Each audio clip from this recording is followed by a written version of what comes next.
Hi YouTube, we're here with the F-22. We just did a maiden the other day. This is F-22 profile plane. We're running, this is just going to be a quick review of some of the mods I've done, and then I'll try to get a flight here in the next couple of days, but it's supposed to be pretty horrible weather. My initial flight, I just had the telephone configuration. Now I also have ailerons, which you can see they're mechanically tied in.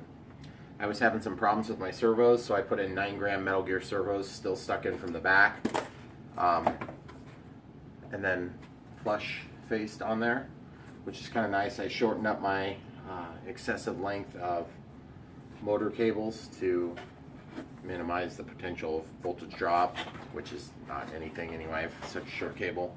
And then this 2200 milliamp 3S, I took this little Velcro thing and basically used that to hold that into a cavity that I've built, and it just slides in there, and then I just take this little piece, this ring, they never seem to hold good enough, and that just keeps it from slipping out.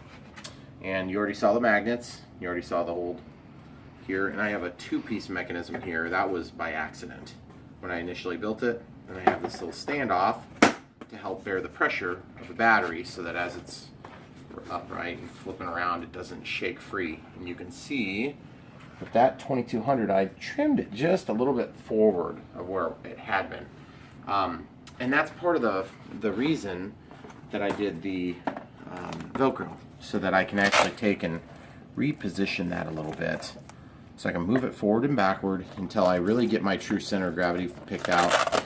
And I mean, obviously on these profile planes, oh, by the way, I added a rudder line here. You can see this is one really long servo. It's a Turnigy 9-gram, just plastic gear, not metal gear, but it came with a super long servo. I think it's like they call it an aileron servo arm. And then these were just the standard length. So what you see is what you get there. Very high quality. The Metal Gear servos from Turnigy are really nice.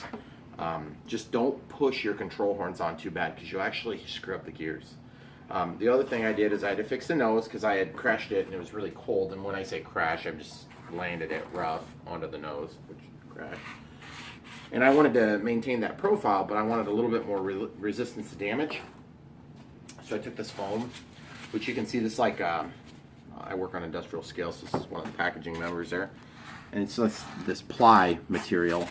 And it's squishy, but it's got a little bit of strength to it. So I'm hoping that this will do a little bit better, you know, for a number of crashes.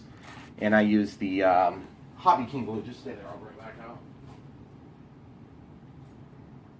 out. The Hobby King glue, like this. And sorry about the overspray. I spray paint in there and it goes right on it. This stuff is super cheap and it works really nice. Try to get that part number there. Mucilage. Yep. And this one's small, this one's large. So if I recall, number on that one. If I recall, this bottle, it's been open for a while, and you can see it's like that rubber cement stuff that you use, but this stuff is, it's kind of like what you get in a foam model from the manufacturer, but it's a little thicker, and it works nice. You can peel it off your fingers easy and everything, so you can just spread it with your fingers. You probably shouldn't. I use a Q-tip most of the time, but it's just so sticky. Like instantaneously sticky. You don't have to let it cook off for any time. But I've also heard that this stuff dries out, so don't open it until you're ready to use it. And hence this giant toothpaste tube is not even opened yet. It would be a lot easier to work with that, by the way. So when I glued this on, rather than using hot glue, just because hot glue gets so heavy, if I could do it over again, I would try to do a different adhesive. Hot glue is very forgiving and it's easy to work with, but it's also heavy. I've used a ton of hot glue on this. Let's look at the scale. Let's show people what it weighs. Okay, so 0 pounds, and we're at 1.7, 1.75, and so here, I'll put it in kilos for all of you metric people. It's 0.8 kilos,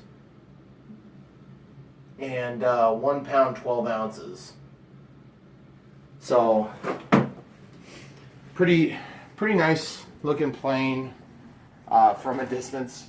And I wanted to show you my functionality here now that we've got that reviewed. televons tied with the ailerons. See if you can kind of get a shot of everything working there. The throws are set to about 125% right now. Got a little extra tie into the rudder there, you can see, with the ailerons. And then the full rudder.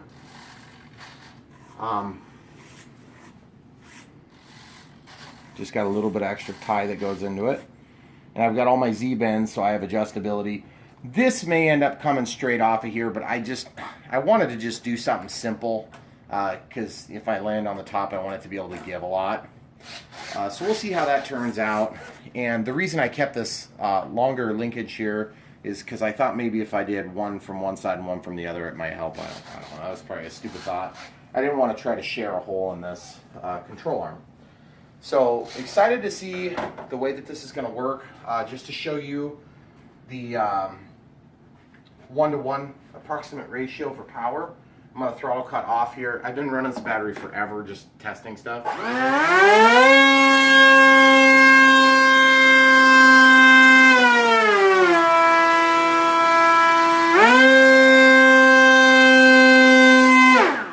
So just to show you guys that it works, throttle cut's on and tested.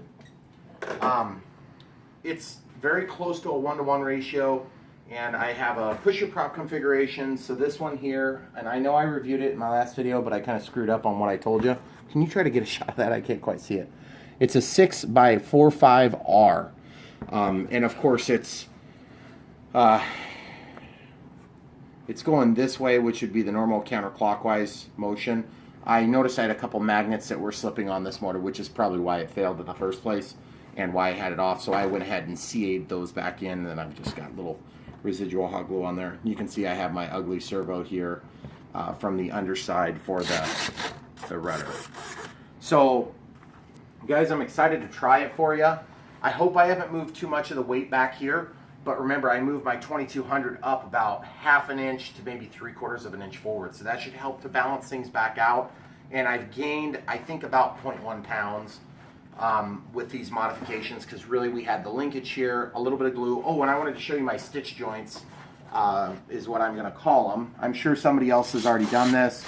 I just use a piece of tape, and then I go straight over the tape with hot glue. And rather than going down the entire seam, which just makes them really stiff, I just do a number of different points so I have some level of redundancy.